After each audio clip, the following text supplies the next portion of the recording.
Teman-teman sekalian, selamat malam. Ini waktu Saint Petersburg. Terima kasih sudah mendampingi sampai hari ini. Seperti kita ketahui bersama, Bapak Presiden tadi sore tiba mendarat di Saint Petersburg, disambut oleh Deputy Prime Minister 1 Denis Manturov, dan kemudian besok rencananya dalam rangka kunjungan 2 hari kunjungan kenegaraan di Rusia.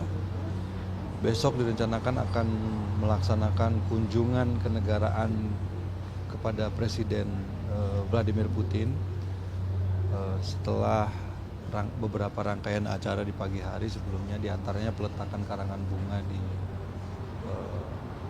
makam pahlawan.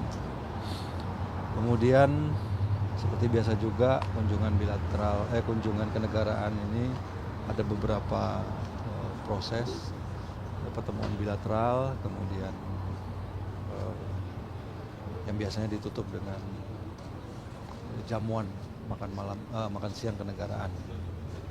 Kemudian pada tanggal 20 Bapak Presiden akan diundang untuk berbicara di sidang pleno Saint Petersburg International Economic Forum 2025 yang merupakan pamungkas dari rangkaian kunjungan kenegaraan Presiden ke Rusia. Saya kira itu saja yang bisa saya sampaikan terkait dengan agenda kenegaraan Bapak Presiden di Rusia ini. Semoga semuanya berjalan lancar, dan mungkin besok rekan-rekan sekalian bisa mendapatkan detail dari hasil-hasil pertemuan dan pembicaraan yang juga akan disampaikan kepada pers secara terbuka. Mas Ugi, selain isu antara Indonesia dan Rusia, isu global juga akan dibahas nggak? Soal Iran, Israel seperti itu akan dibahas juga nggak? Saya tidak tahu persis butir pembicaraannya, tapi saya yakin kedua pemimpin juga akan berbicara mengenai masalah-masalah baik itu regional maupun global. Pak, kan kami diinformasikan akan ada beberapa penandatangan MOU, Pak. Apakah itu juga termasuk terkait dengan FTA Indonesia dengan Uni Eurasia, Pak? Tadi sebenarnya kemarin hal ini juga disampaikan kepada kami pada saat pertemuan saya dengan Menteri Luar Negeri Rusia, dan tadi juga sudah dilaporkan kepada Bapak Presiden, dan mudah-mudahan ada titik terang. Bukan mudah-mudahan ada titik terang, mudah-mudahan bisa segera disetujui. Karena ada beberapa hal yang sifatnya teknis yang tadi juga disampaikan akan diselesaikan. Tapi ini domainnya Pak Menko Ekonomi, biarkan beliau lah yang mengumumkan. Saya kira itu. Kemudian rekan-rekan sekalian, berkaitan dengan kondisi terkini di Iran, perlu saya sampaikan bahwa perkembangan situasi yang terjadi hingga saat ini, di mana ada kurang lebih 380-an warga negara Indonesia yang ada di Iran, di Tehran dan beberapa kota lainnya yang ada di Iran, yang saya kira berada di dalam posisi yang tidak baik, ya, terancam karena serangan yang terus meningkat ini, di mana sejak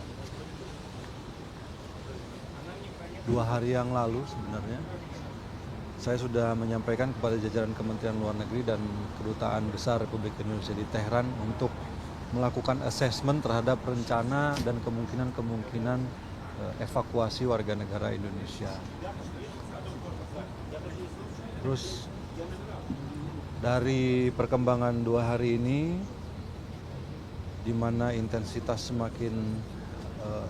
serangan Israel semakin meningkat, kemudian yang disasar juga lagi bukan saja target-target sipil, target militer, tapi juga target-target sipil, maka saya memutuskan untuk meningkatkan level kesiagaan di kedutaan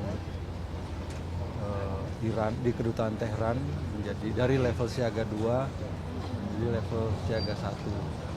Kemudian mulai juga melaksanakan langkah-langkah kontingensi dan langkah-langkah evakuasi bagi warga negara Indonesia.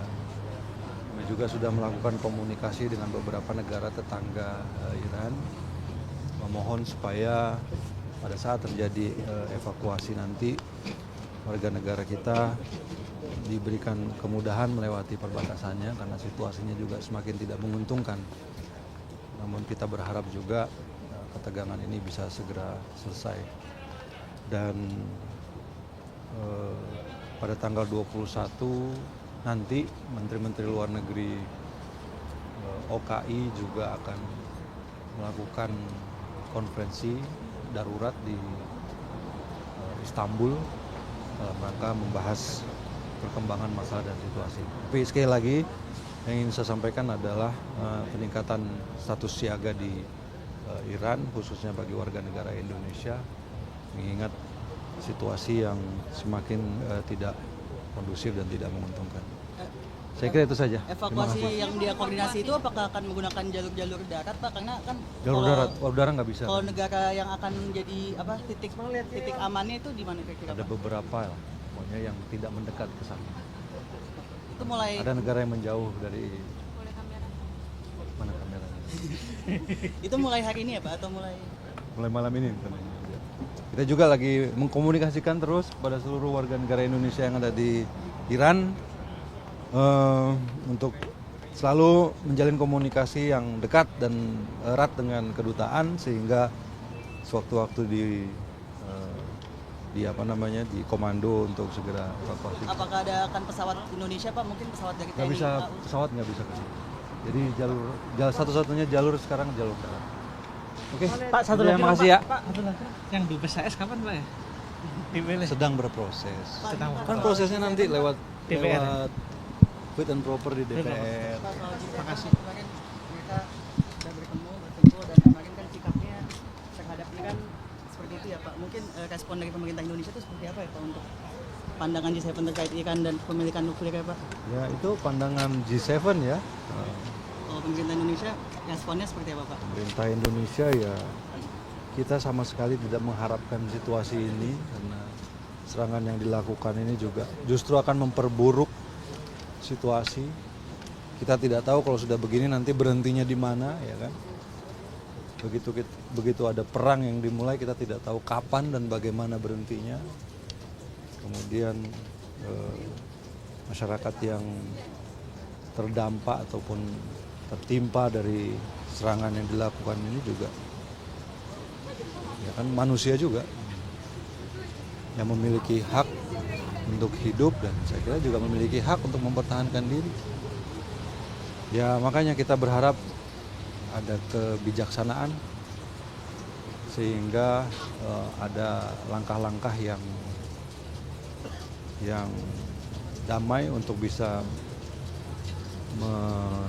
mengendurkan ya, ketegangan dan suasana dan Indonesia selalu dalam posisi siap memberikan kontribusi apapun dalam rangka terciptanya perdamaian di dunia.